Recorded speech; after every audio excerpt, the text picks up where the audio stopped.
Hello everyone, welcome to my YouTube channel Alex coaching classes. So बच्चों, हम लोग पढ़ रहे थे क्लास 10th का Oswal sample paper practice set 2। ये लास्ट वीडियो है, उसका थर्ड पार्ट है।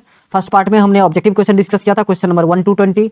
सेकंड पार्ट में 2 मार्क्स क्वेश्चन डिस्कस किया था और थर्ड पार्ट में 3 मार्क्स के क्वेश्चन डिस्कस किए थे। ये लास्ट पार्ट है जिसमें मैं आपको 5 मार्क्स का क्वेश्चन और केस बेस्ड स्टडी क्वेश्चन जो आता है वो सॉल्व करके दिखाएंगे। तो चलिए वीडियो को स्टार्ट करते हैं। अगर आप नए व्यूअर्स हैं तो चैनल को सब्सक्राइब कर लीजिए और बेल आइकन को प्रेस कर दीजिए सो दैट कि आपको इस तरीके के वीडियो का नोटिफिकेशन मिलता रहे। चलिए मैं वीडियो को स्टार्ट करता हूँ। पहला क्वेश्चन है सेक्शन डी का, क्वेश्चन नंबर 32। करा shopkeeper sells a sari at 8% profit and a sweater at 10% discount, thereby getting a sum of ₹1008। If she had sold the sari at 10% profit and sweater at 8% discount, they would have got ₹1028. Find the cost price of the sari and the list price of the sweater. तो हिंदी में अगर question को समझने की कोशिश करें तो बोला गया ये कि एक शॉपकीपर है जो एक साड़ी को 8% के प्रॉफिट पे बेच रहा है और 10% डिस्काउंट दे रहा है स्वेटर पर, तब जो उनको अमाउंट मिलता है वो 1008 है। ओके, अब अगर उल्टा कर दें, मतलब साड़ी को 10% प्रॉफिट पर और स्वेटर को 8% डिस्काउंट पर बेचे तो 1028 आता है। तो आपसे पूछ रहा है कि बताइए साड़ी का कॉस्ट प्राइस क्या है और स्वेटर का लिस्ट प्राइस क्या है। तो सबसे पहले बच्चों आपको क्या करना पड़ेगा, लेट करना पड़ेगा। Let the cost price of sari be x. Let the cost price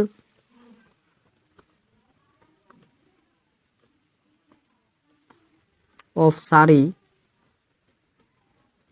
is equals to ₹X and list price of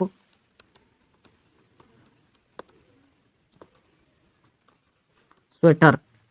list price of sweater, पहला साड़ी था आइटम और दूसरा क्या था, स्वेटर,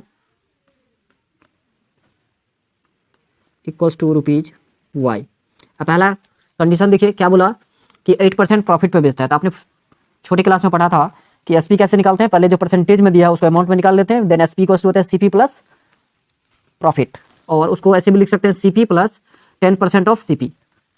तो इसको ऐसे लिख सकते हो आप, 100 प्लस 10% प्रॉफिट हो रहा है तो 100 प्लस 10% ऑफ एक्स प्लस 8% का डिस्काउंट है तो 100 minus 8% of y is equals to rupees how much, 1008। बता रही है समझ। अब आपने एक छोटे क्लास में पढ़ा होगा, प्रॉफिट एंड लॉस का कंसेप्ट था कि उसमें अगर सीपी और प्रॉफिट परसेंटेज दिया होता था तो हम एसपी इक्वल्स टू फॉर्मूला लिखते थे, SP equals to CP plus 100,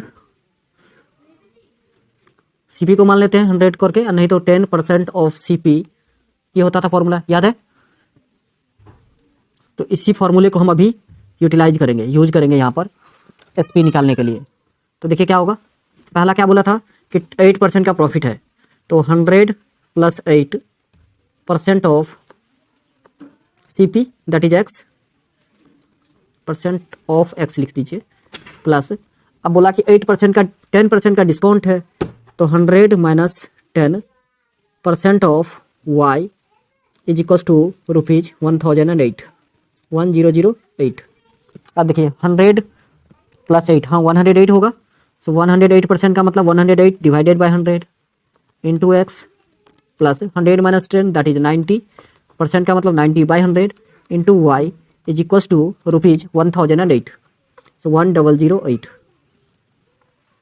अब यहाँ आप एलसीएम ले लेंगे तो 100 एलसीएम आएगा।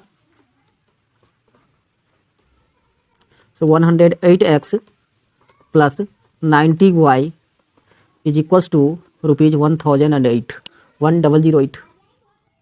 अब क्रॉस मल्टीप्लाई कर दीजिए बाय 1 लिख करके, तो आपका इक्वेशन बन जाएगा 108x plus 90y, 108x plus 90y is equals to 100800।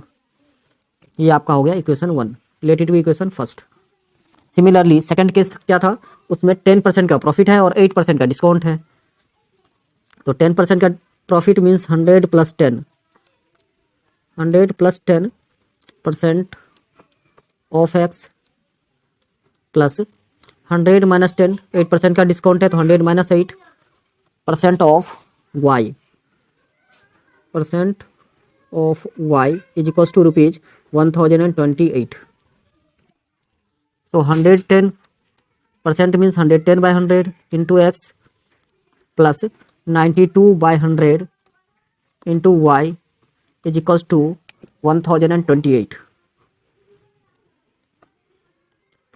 100 LCM आएगा, so 110x plus 92y is equals to 1028। Cross multiply कर दीजिए तो 110x plus 92y is equals to 102800। Late it be equation second. आप कहोगे sir ये elimination method से इसे solve करना है तो बहुत ही लंबा हो जाएगा। आप कहोगे सर बहुत लंबा इक्वेशन आ गया, इसे सॉल्व कैसे करें? तो क्या कीजिए, पहले दोनों इक्वेशन को ऐड कर दीजिए, इक्वेशन फर्स्ट और सेकंड को। Adding equation first and second, adding equation first and second. तो दोनों को अगर मैं ऐड करता हूँ तो 108 प्लस 110 218। सो इक्वेशन बनेगा 218x plus 182y is equals to 203600। Let कर लीजिए इसको इक्वेशन थर्ड, 0, इसको इक्वेशन थर्ड लेट कर लीजिए। अब क्या कीजिए, दोनों इक्वेशन को सब्ट्रैक्ट कीजिए, सेकंड में से फर्स्ट को सब्ट्रैक्ट कर दीजिए। कहोगे सर इससे बेनिफिट क्या होने वाला है? तो बेनिफिट होने वाला है बच्चों, इसको सब्ट्रैक्ट करेंगे तो 2x प्लस का 2y इज इक्वल्स टू 2000 हो जाएगा। समझ में आ रहा है?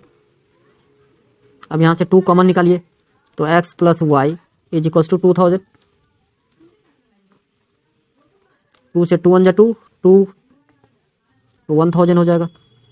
सो x प्लस वाई आपका कितना आ गया? 1000। अब देखिए आई थिंक इजी हो गया मेरे ख्याल से। इक्वेशन फोर्थ, अब क्या करना है हमें? तो इसी इक्वेशन को फोर्थ वाले को मल्टीप्लाई कर देना है 218 से, 218 से। तो पहला इक्वेशन जो हमारा थर्ड वाला था वो क्या है? एक और बार मैं लिख रहा हूँ, ध्यान से देखिएगा। 208x plus 182y is equals to 203600, right. और इसको 218 से मल्टीप्लाई करेंगे तो 218x plus 218y is equals to 21800। Subtract कर दीजिए दोनों इक्वेशन को। So plus minus cancel out, इसको आप माइनस करते हैं 218 में से 182 को, तो माइनस का 8 - 2 6 और 11 - 8 3, सो माइनस का 36y इज इक्वल्स टू, इसको आप माइनस करते हैं 2180 और माइनस 2036 माइनस करना है इसको। सो 20 218 और 000 आएगा, सॉरी 000 लिख रहे हैं क्योंकि 1000 था ना। अच्छा तो 00 तो पहले ऐसे ही लिख दीजिए। 10 - 6 4 हो जाएगा, 12 - 8 4 और 3 - 2 1, कितना 1। सो माइनस का इतना आ रहा है। सो माइनस माइनस कैंसिल हो जाएगा और 36 4 जो होता है 144, तो 400 आया। y का वैल्यू कितना है बच्चों? 400। अब y का वैल्यू जो है हम यहाँ पर इक्वेशन फोर्थ में पुट कर देंगे। x का वैल्यू आ जाएगा, x प्लस वाई जो था हमारा वो 1000 था, तो x plus 400 is equals to 1000। तो x का वैल्यू आएगा आपका 1000 माइनस 400 इक्वल्स टू 600। यही आपका आंसर है। चलिए नेक्स्ट क्वेश्चन देखते हैं, इसी का और पार्ट भी है एक।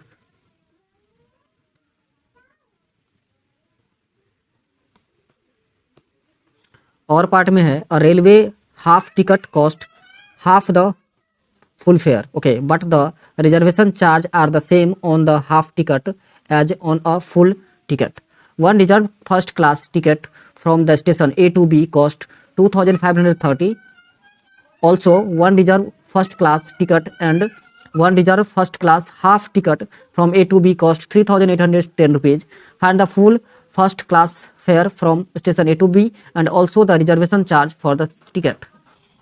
क्वेश्चन को अगर मैं हिंदी में आपको एक्सप्लेन करूं तो कह रहा है कि एक रेलवे ने क्या बोला कि हाफ टिकट जो है वो फुल फेयर का हाफ लगेगा, जबकि रिजर्वेशन चार्ज जो है वो सेम रहेगा, ठीक है ना। हाफ टिकट के लिए भी सेम ही रहेगा। अब ए टू बी एक 2 स्टेशन दे दिया है, तो ए से बी के बीच रिजर्व फर्स्ट क्लास का टिकट जो है वो 2530 रुपीज़ का है और एक फुल क्लास रिजर्वेशन और एक हाफ जो बोला था, उस दोनों का कॉस्ट है 3810 रुपीज़। तो आपसे पूछ रहा है कि बताइए कि दोनों का कॉस्ट क्या है। तो बहुत आसान है, एक को हम एक्स मान लेंगे और एक को वाई मान लेंगे, ठीक है ना। तो देखिए सबसे पहले आपको लिखना है late the cost of reserve first class ticket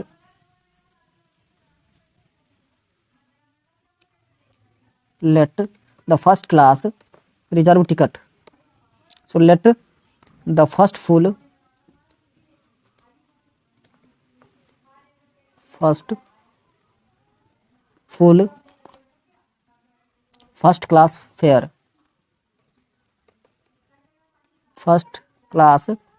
fare is equals to rupees x, and reservation charge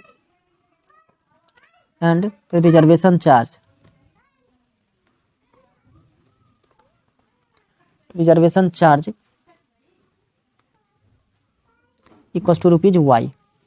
सब क्या बोला, फर्स्ट केस में x प्लस वाई जो है आपका वो कितना है 2530 रुपीज, इक्वेशन 1। और दूसरे केस में बोला पहले तो ये दोनों है ही x plus y, ticket plus reservation charge ये है, प्लस पहले वाले का हाफ तो x/2 प्लस रिजर्वेशन चार्ज तो सेम ही रहेगा बच्चों, रिजर्वेशन चार्ज तो चेंज नहीं होगा ना, इज इक्वल्स टू कितना 3810।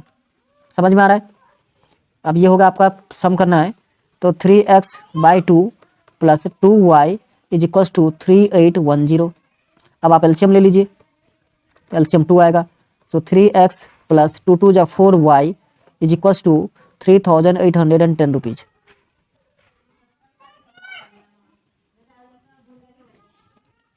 अब इसको क्रॉस मल्टीप्लाई कर देंगे हम, तो 3x plus 4y is equals to 7620 rupees. ये हो गया आपका इक्वेशन सेकंड।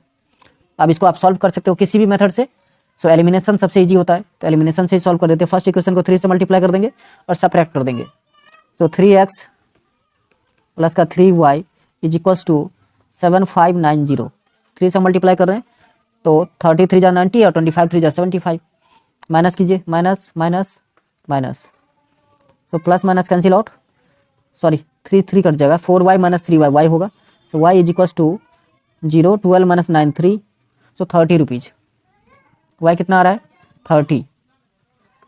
अब y का वैल्यू फर्स्ट इक्वेशन में रख दीजिए, तो हमारा x प्लस वाई जो था वो कितना था 2530 रुपये, तो y का वैल्यू 30 है, तो x equals to 2530 minus y that is 30, तो कितना आया 2500।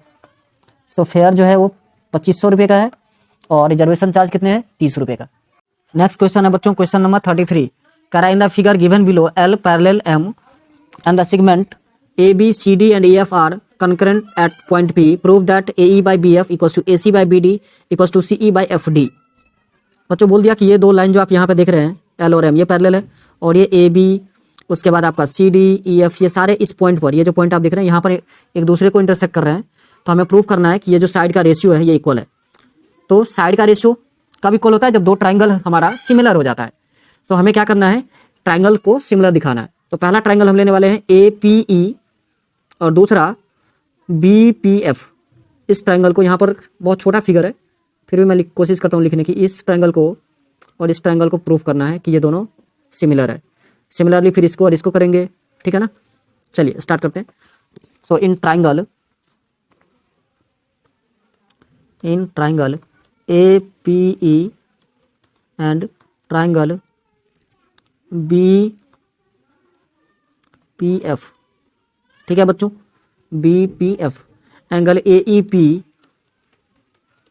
इक्वल हो जाएगा एंगल BFP के।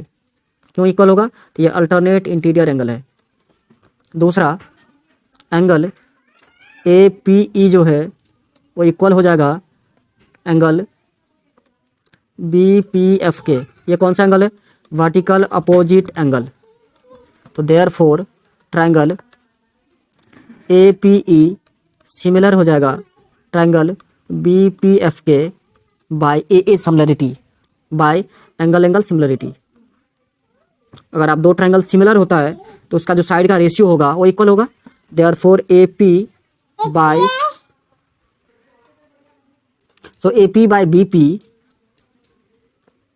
इक्वल होगा बच्चों फर्स्ट दोनों के ले लिए, उसके बाद लेना है आपको पी ई लास्ट के दो, इसका भी लास्ट के दो मतलब P F equals to first and last मतलब ए ई, तो इसके भी फर्स्ट और लास्ट लेना है आपको मतलब B F. Let it be equation first.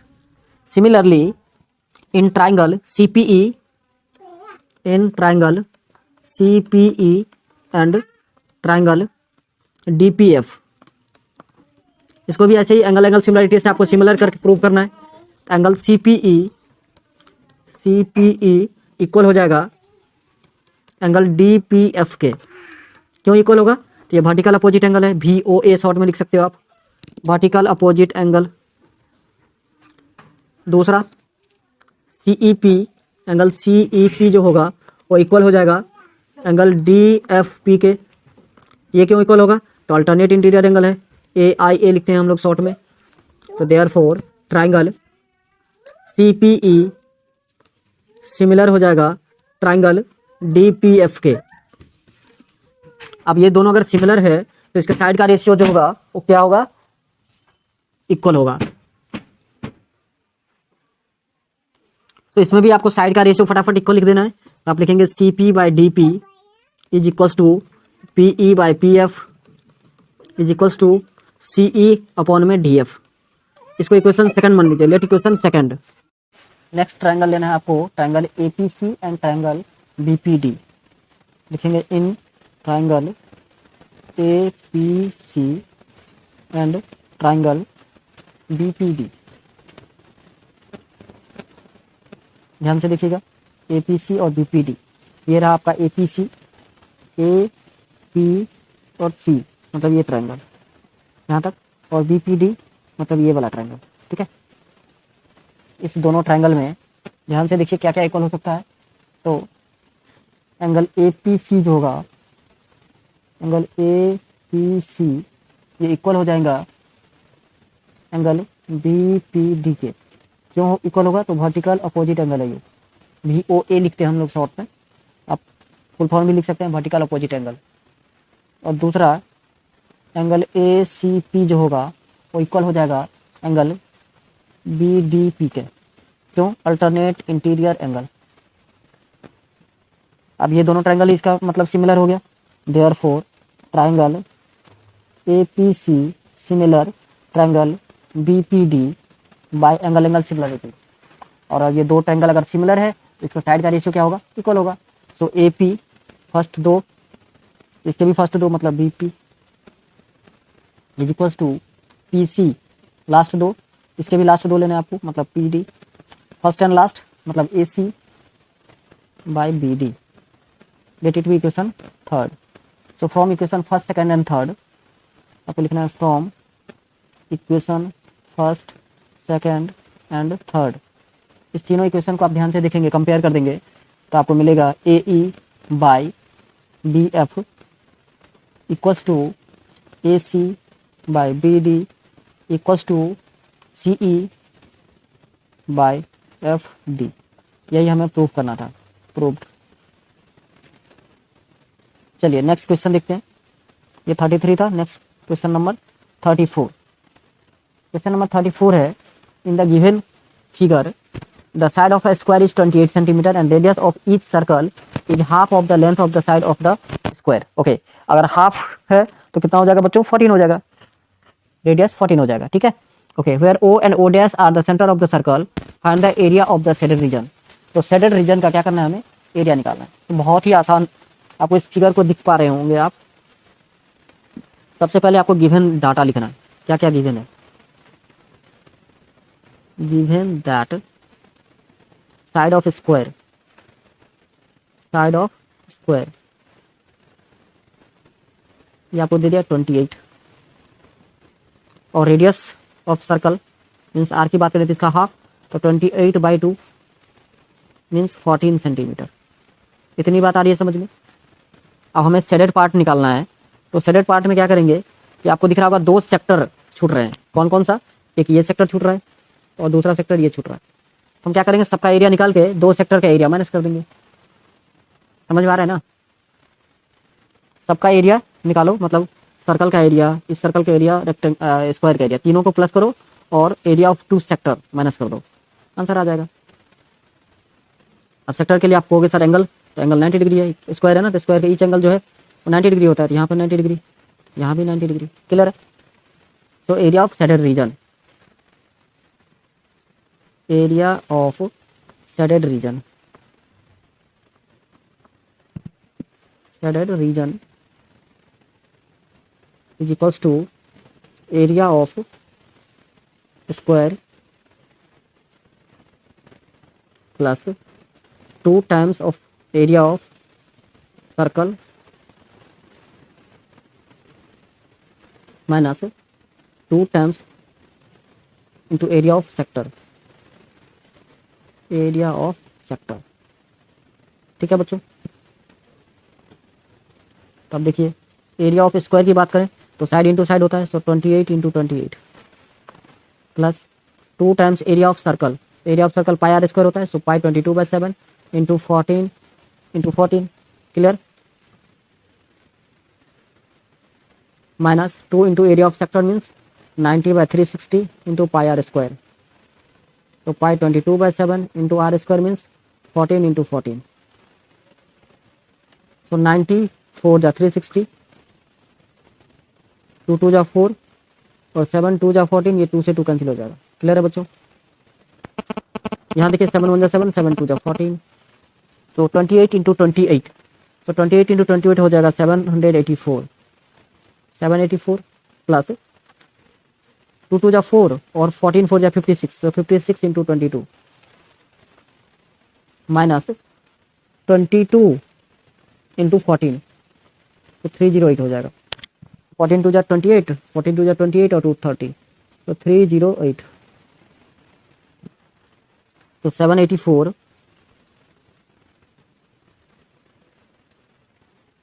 Plus 56 2 जा 112 और 56 2 जा 112 और 11 123 माइनस 308, तो ऐड कर दीजिए 4 + 2 6, 8 + 3 11, 7 + 2 9 10 और ये 2 माइनस 308, तो 16 माइनस 8 8, फिर ये 0 हो जाएगा, 10 माइनस 3 7 1, तो 1 अब बच्चों क्या करना है, ये 1708 जो है इससे आपको 308 जो हमने एरिया ऑफ सेक्टर निकाला था वो फिर से माइनस करना पड़ेगा। आप कहोगे सर क्यों, एक बार तो हमने माइनस कर लिया, अब फिर से क्यों माइनस करना, तो इसलिए क्योंकि देखो क्या हुआ था, यहाँ पर आप फिगर को ध्यान से देखिए, जब हमने पूरे सर्कल का एरिया निकाला था जिस टाइम, तो उस टाइम भी ये एरिया आ रहा था ये वाला, और जिस टाइम हमने इस स्क्वायर का एरिया निकाला उसमें भी ये आ रहा था, तो 2 बार आ गया ना, तो एक बार माइनस करना पड़ेगा हमें, इसलिए इसका एरिया कितना आया था, एरिया ऑफ सेक्टर का 308, तो 308 एक और बार आपको माइनस कर देना है, लिखेंगे hence total area of shaded reason, total area of, so total area of shaded region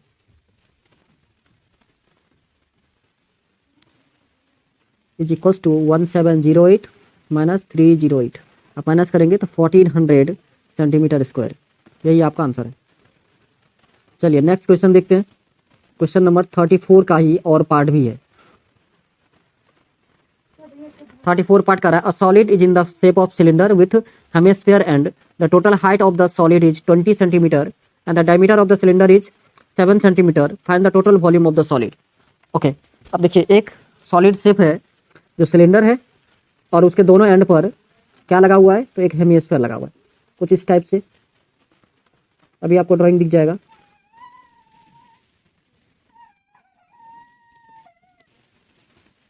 तो बच्चों कुछ इस टाइप का स्ट्रक्चर होगा।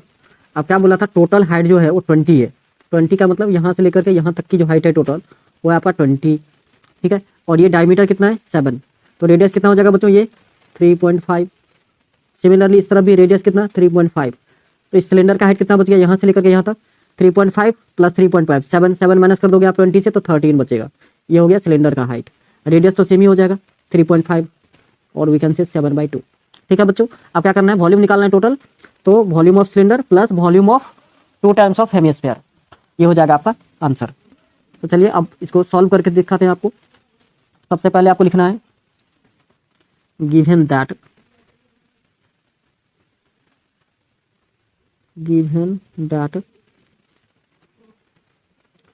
रेडियस ऑफ हेमिस्फेयर या radius of cylinder equals to radius of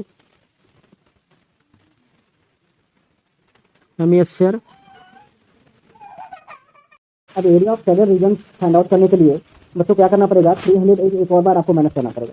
आप पूछोगे सर क्यों, एक बार हमने माइनस कर दिया ऑलरेडी। इस फिगर को ध्यान से देखिए, इस फिगर में जब हमने एरिया ऑफ स्क्वायर निकाला तो भी ये पार्ट आ रहा है, ये वाली पार्ट जो अनशेडेड है, और जब एरिया ऑफ सर्कल निकाल रहे हैं तो भी वो पार्ट आ रहा है, दो बार आ रहा है ना। एक बार क्या करना पड़ेगा, हमें माइनस करना पड़ेगा, ठीक है ना। इसलिए हम 308 को वापस माइनस कर देंगे। तो हमको लिखना है area of hence the total area of shaded region, the total area of shaded region, shaded region is equal to 1708 minus 308।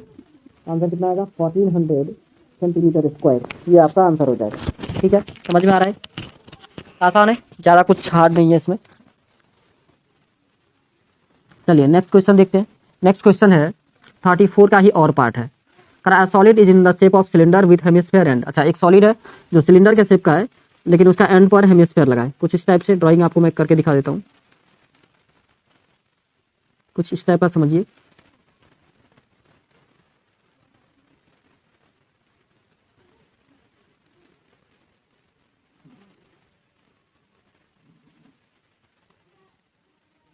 इसके एंड पर जो है आपको क्या लगाना है, हेमिस्फेयर, कुछ इस टाइप से। अब ये टोटल हाइट जो है वो बच्चों दे दिया है कितना, टोटल हाइट यहाँ से लेकर के यहाँ तक की जो है वो 20 सेंटीमीटर है, ठीक है। और रेडियस जो है, डायमीटर दे दिया 7, ये आप जो देख रहे हैं ये 7 है, ये डायमीटर कितना है 7। तो रेडियस ये वाला पार्ट कितना हो जाएगा 3.5, ये भी 3.5, तो 3.5 3.5 7 हो गए। तो सिलेंडर का हाइट कितना बच गया 13, 20 माइनस 7 करेंगे आप तो 13 हो जाएगा। क्लियर है। अब क्या करना है, वॉल्यूम निकालना है और ऐड कर देना है, volume of cylinder plus 2 times of volume of hemisphere. Clear. चलिए अब इसको लिखेंगे कैसे, आप लिखोगे given that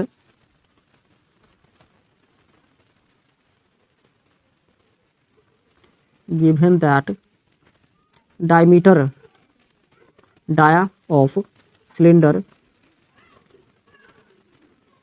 is equals to dia means diameter of hemisphere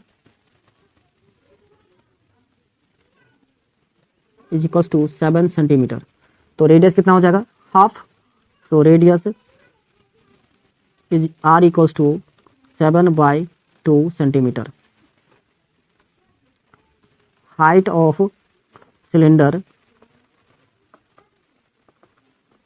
height of cylinder हो जाएगा आपका 20 माइनस का 7, तो 20 माइनस 7 कितना होगा 13 सेंटीमीटर।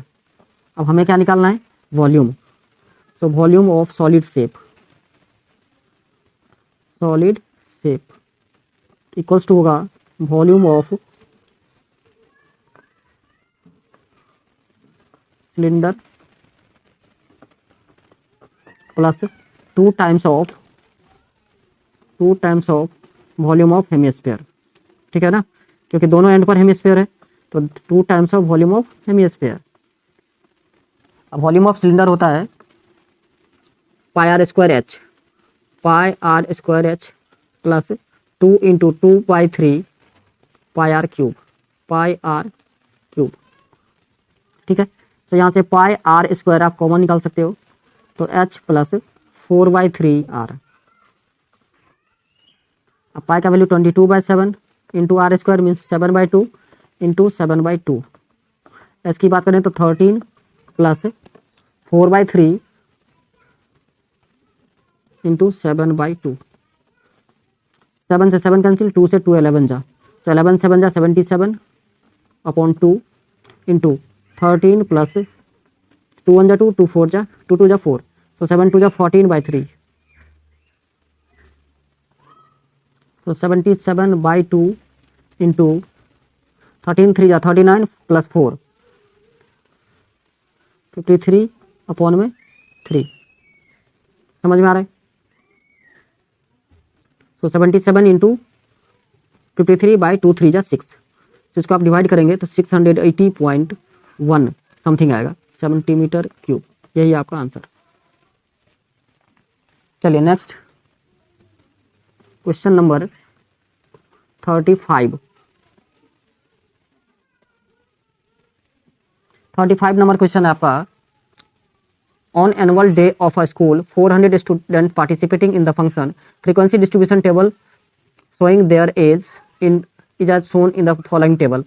एज और number of student. Find mean and median of the above data. Mean निकालना है आपको और मीडियन निकालना है। ओके, सो मीन के लिए रिक्वायर्ड डाटा क्या क्या होता है हमने बेसिक कंसेप्ट जब पढ़ा रहे थे तो आपको बता दिया था। एक और बार बता देता हूँ। मीन के लिए हमें क्लास इंटरवल चाहिए, फ्रीक्वेंसी चाहिए, क्लास मार्क और F into x. Class mark को एक्स लिखते हैं बच्चों। तो हमें टेबल बनाना पड़ेगा। सबसे पहले क्या चाहिए? तो सबसे पहले चाहिए क्लास इंटरवल, दूसरा फ्रीक्वेंसी, तीसरा class interval sorry class mark, चौथा एफ इंटू एक्स और लास्ट सी एफ। हमें यहीं पे निकाल लेना है तो सी एफ भी यहीं पर कर लो। C F. अब देखिए क्लास इंटरवल क्या क्या दिया है? 5 to 7। तो पहला 5 से 7, दूसरा 7 से 9, 9 से 11, 11 से 13, 13 से 15, 15 से 17, 17 से 19।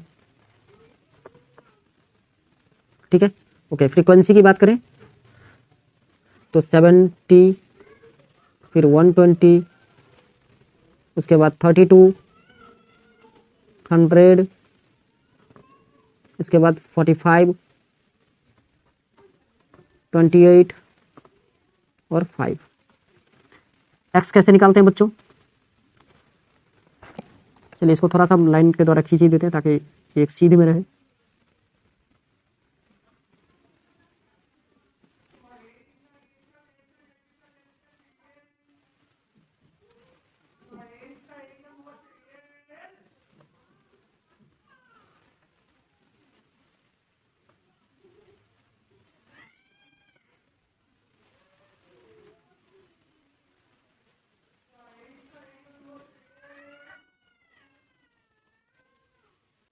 तो कुछ इस टाइप का टेबल बनेगा। उसके बाद आपको क्लास मार्क्स निकालना है, एक्स निकालना है। कैसे निकालते हैं? तो upper limit plus lower limit divided by 2। So 7 + 5 12, 12 divided by 2 6 हो जाएगा। कितना? 6। 9 प्लस, अब देखिए 2 का डिफरेंस है तो 2 ऐड करते चलिए। 6 + 2 8, 10 12 14 16 और 18। बहुत आसान। अब सी एफ की बारी आई तो 7 6 जा 42 होता है तो 420 हो जाएगा। 12 8 जा 96, सो 960। 32 को 1 से करेंगे 32, एक जीरो है, एक जीरो लगा देना है आपको। यह आएगा 1200। 14 5 जा 70, 7 कैरी करेगा। 14 4 जा 56 और 70, 56 और 7 63। 16 8 जा 128, 12 16 2 जा 32 और 12 44। 18 5 जा 90। सी एफ की बात करें तो पहला जो है आपको 70 एज इट इज लिखना है, फिर ऐड करते चलिए। 70 + 120 तो ये हो जाएगा आपका 190। 190 + 32 तो 222। 322, 322 में 45 ऐड कर देंगे आप तो 367 हो जाएगा। 367 में 28 ऐड कर देंगे तो 8 7 15 6 2 8 9 395 और इसमें 5 ऐड कर देंगे तो 400 हो जाएगा। क्लियर है? ओके। मीन के लिए हमें सिग्मा एफ एक्स चाहिए। सिग्मा एफ एक्स तो ऐड करते जाना है आपको। 8 9 और 4 13 और 3 16, 16 और 2 18 और 6 24। 2 कैरी करेगा। 4 और 2 6, 6 9 15 3 18 2 20 6 26 4 30, 3 3 1 4। तो 4048 ये आ रहा है आपका। और सिग्मा एफ जो है वो तो 400 ही आएगा। समझ में आ रहा है? अब हमको क्या निकालना है? मीन। सो मीन के लिए फॉर्मूला होता है sigma F X by sigma F. Mean is equals to sigma F X by sigma F. So 4048 divided by 400, समझ में आ रहा है? इसको आप सॉल्व कर देंगे तो 10.16 समथिंग आएगा। ये हो गया आपका आंसर। अब मीन की बारी आई। तो मीन के लिए सबसे पहले मीडियन क्लास की जरूरत पड़ेगी आपको। मीडियन क्लास, मीडियन क्लास कैसे फाइंड करते हैं? n/2 से ठीक बड़ा CF। तो n कितना आया हमारा 400, जो सिग्मा f होता है वही बच्चों n होता है। सो n/2 अगर हम निकालें तो 400 डिवाइडेड बाई 2 कितना आया 200। 200 से जस्ट बड़ा देखना है आपको CF, तो कितना है 222। तो ये जो क्लास इंटरवल है यही आपका हो जाएगा मीडियन क्लास, ये वाली, ये मीडियन क्लास हो जाएगा। सो मीडियन क्लास पता चल गया क्या? 9 से 11 आपको लिख लेना है मीडियन क्लास 9 to 11। इसमें L की जरूरत पड़ती है। L होता है lower limit of the median class, that is 9। n/2, so n/2 हमारा 200 है। CF होता है मीडियन क्लास से जस्ट पहले क्लास इंटरवल की कम्युलेटिव फ्रीक्वेंसी, जो कितना है 190, यहाँ पे आपको दिख सकता है, तो 190। F चाहिए frequency of the median class. आप ध्यान से देखेंगे तो इसका फ्रीक्वेंसी जो है वो 32 है, तो 32 पुट कर देना है। और H तो आपको पता ही है 2 का डिफरेंस है। So median M equals to L plus n/2 minus CF by F into H। अब L कितना है 9, तो 9 plus n/2 means 200 minus CF 190 by F 32 into H2। समझ में आ रहा है? चलिए अब इसको सॉल्व कर दीजिए। सो 9 प्लस 200 माइनस 190 10 आएगा, 10 बाई 32 इंटू 2, सो 2 1 जा 2, 2 16 जा 32। सो 9 प्लस 10 अपॉन में 6, 9 6 जा 54 प्लस 10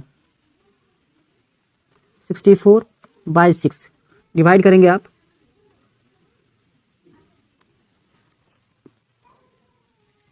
तो 10 पॉइंट समथिंग आ रहा है।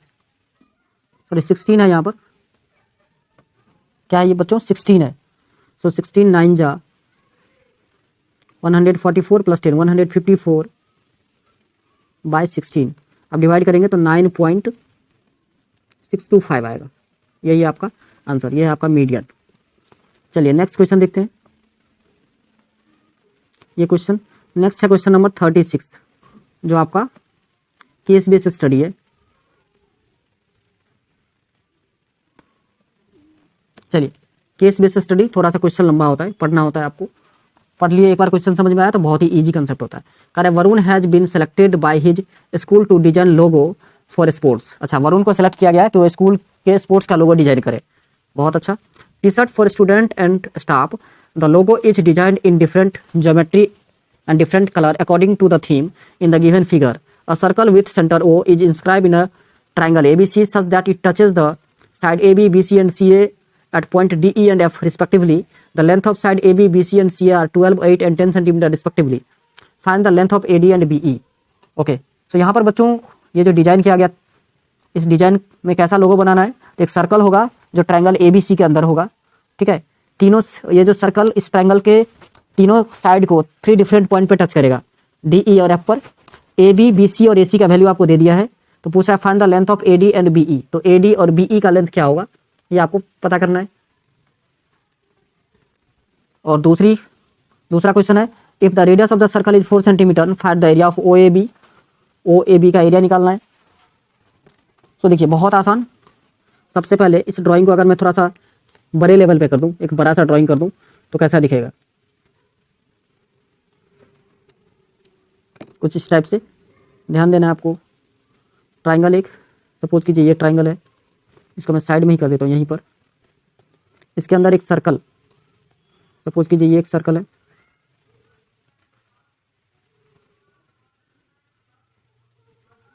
चलिए इसका सेंटर जो है वो O होगा। मान लीजिए ये सेंटर है O। अब यहाँ से पॉइंट ऑफ कांटेक्ट को ज्वाइन कर देना है आपको।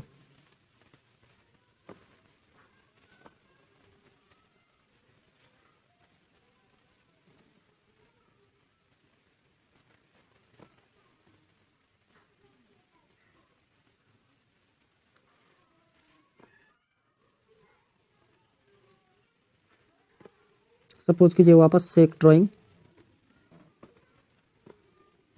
कुछ इस टाइप से। अब क्या कीजिए, इसको ज्वाइन कर दीजिए।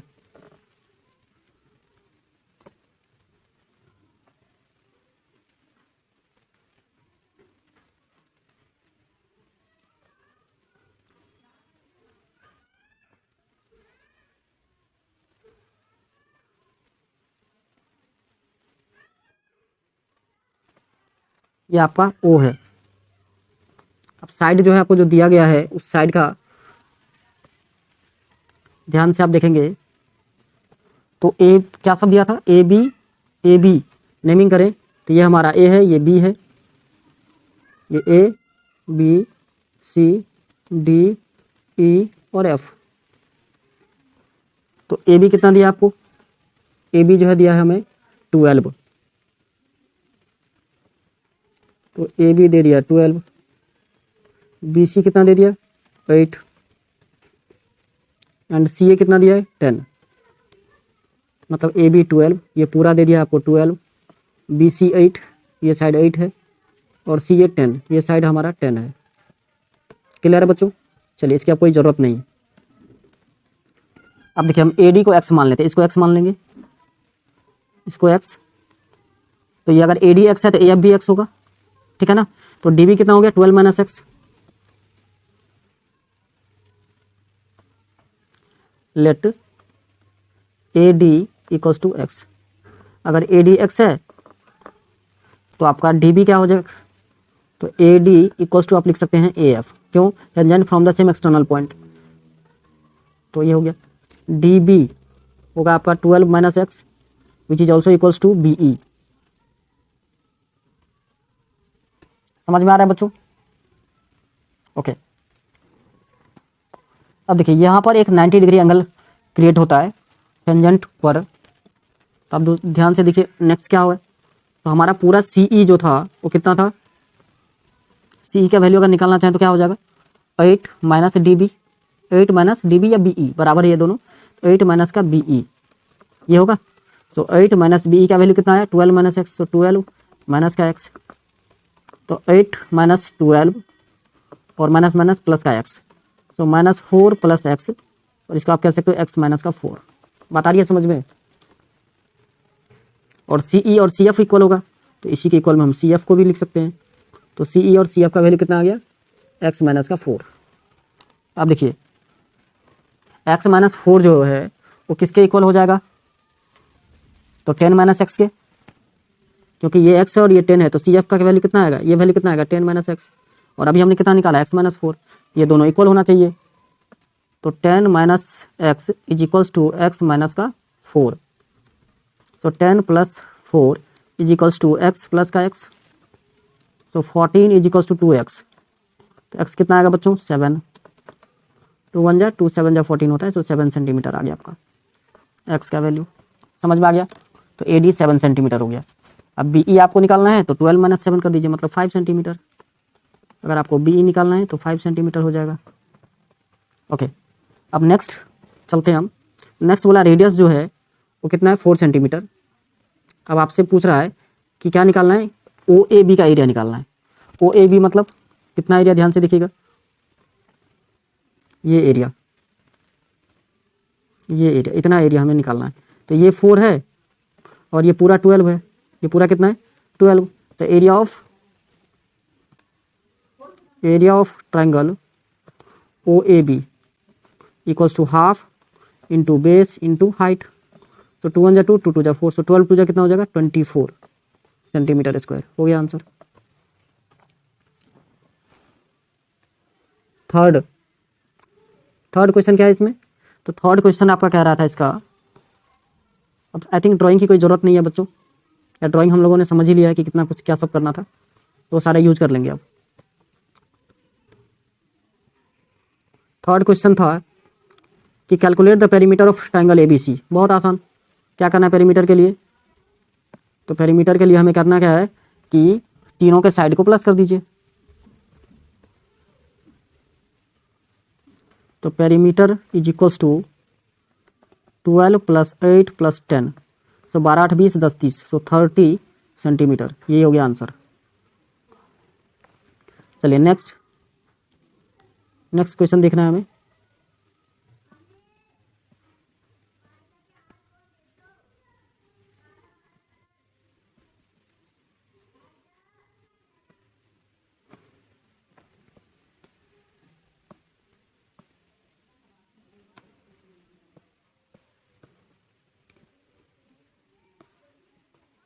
नेक्स्ट है बच्चों, इसी का और पार्ट दिया एक और पार्ट में क्या बोला, if triangle ABC is stitched by gold wire then calculate the amount of used rod x wise in it, the ratio of the gold wire in ₹1500 per metre square, then the rate of the gold wire in 1500 per metre square.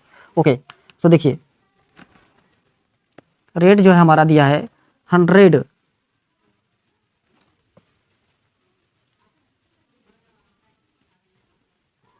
100 centimetre का cost जो है कितना दिया है 1500। आप कहोगे sir कहाँ 100 centimetre कहीं तो लिखा नहीं है, तो बच्चों लिखा है ना 1500 पर मीटर। हमारा तो दिया हुआ जो लेंथ है वो सेंटीमीटर में है, तो 1 मीटर में कितने सेंटीमीटर 100 सेंटीमीटर, तो 100 सेंटीमीटर का कॉस्ट 1500, तो 1 सेंटीमीटर का कॉस्ट कितना होगा 15 रुपीज़। 20 कट कर सकते हो आप। तो हमारा पेरीमीटर कितना आया था 30 सेंटीमीटर, तो कॉस्ट कितना होगा 15 × 30 मल्टीप्लाई कर दीजिए तो ₹450। समझ में आ गया, ये आंसर हो जाएगा। चलिए क्वेश्चन नंबर 37, क्वेश्चन नंबर 37 की तरफ बढ़ते हैं। क्वेश्चन है a book store shopkeeper given books on rent for reading, he was variety of books in the store related to 10 bitcoins. ठीक है,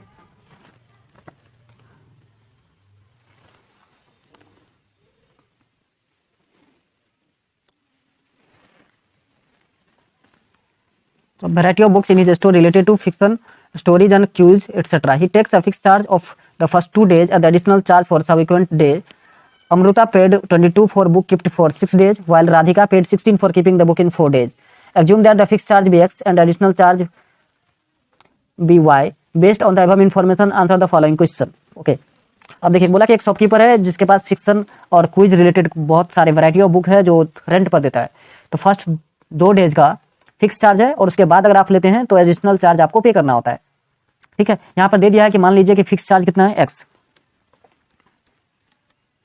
हम सब लेट करते थे, यहां पर ऑलरेडी दिया हुआ है, तो fix charge equals to X और एडिशनल चार्ज क्या है Y, additional charge Y rupees. तो कह रहा है इससे सबसे पहला क्वेश्चन इसमें पूछा गया कि इक्वेशन बनाना है हमें। तो देखिए अमृता ने कितना डेज रखा 6 डेज, तो फर्स्ट 2 डेज तो फिक्स वाले में चले गए, तो एक्स प्लस रेस्ट कितने बचे 4 डेज, सो 4y कितना पे किया 22। Let it equation first.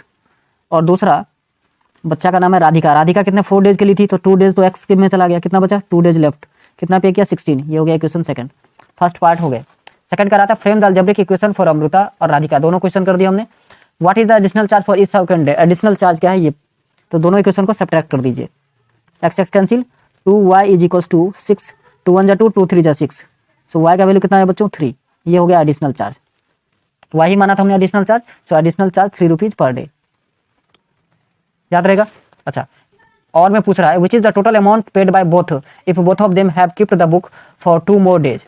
अब 2 दिन और अगर ज्यादा रखते तो कितना पैसा देता, तो देखिए यहाँ पर जो है हमें x की वैल्यू निकालनी पड़ेगी, तो x plus 4y is equal to कितना था 22, y का वैल्यू 3 आया, so x plus 4 into 3 is equal to 22, तो x is equal to 22 minus 12 कितना आया 10 रुपीज, सो एडिशनल चार्ज कितना 10 रुपीज पता चल गया।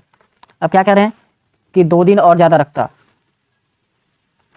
तो सबसे पहले अमृता कितना पे करता 10 रुपये additional charge plus 6 days extra रखती हो तो 6 डेज का 6 इंटू 3, समझ में आ रहा है, plus Radhika 10 rupees fix plus 4 days extra रखती तो 4 इंटू 3, समझ में आ रहा है बच्चों। ये और पार्ट के लिए कर रहा हूँ मैं, तो 10 प्लस 18 प्लस 10 प्लस 12 सबको ऐड कर दीजिए 50 रुपीज़, यही आंसर हो जाएगा। ठीक है, नेक्स्ट क्वेश्चन बच्चों क्वेश्चन नंबर 38 था, तो यहाँ पर क्वेश्चन पेस्ट हमने नहीं किया है, आसान सा क्वेश्चन था, एक क्वाड्रिलेटरल टाइप का शेप दे दिया है, ठीक है, और उसका उसके बीच का डिस्टेंस पूछा जा रहा था आपसे। 38 नंबर क्वेश्चन मुझे याद ही है, मैं कर देता हूँ आपको। देखिए कुछ इस टाइप का शेप था। क्वेश्चन था कि Ayush start working from his house to office instead of going to the office directly, he goes to a bank first, from there to his daughter's school and then reaches the office. Assume all the distance covered in a straight line. If the house is situated at 24, bank at 58, school at 1314 and office at 1326 and coordinate are in kilometer, then what is the distance between house and bank? Distance formula लगेगा बच्चों। What is distance between daughter school and bank? यहाँ भी। and what is distance between house and office? सारे जगह distance formula आपको लगाना है। बहुत ही इजी क्वेश्चन है, आप इसको खुद से ट्राई कीजिएगा। ठीक है, तो चलिए आज के लिए बस इतना ही, मिलते हैं नेक्स्ट वीडियो में। जय हिंद, जय भारत।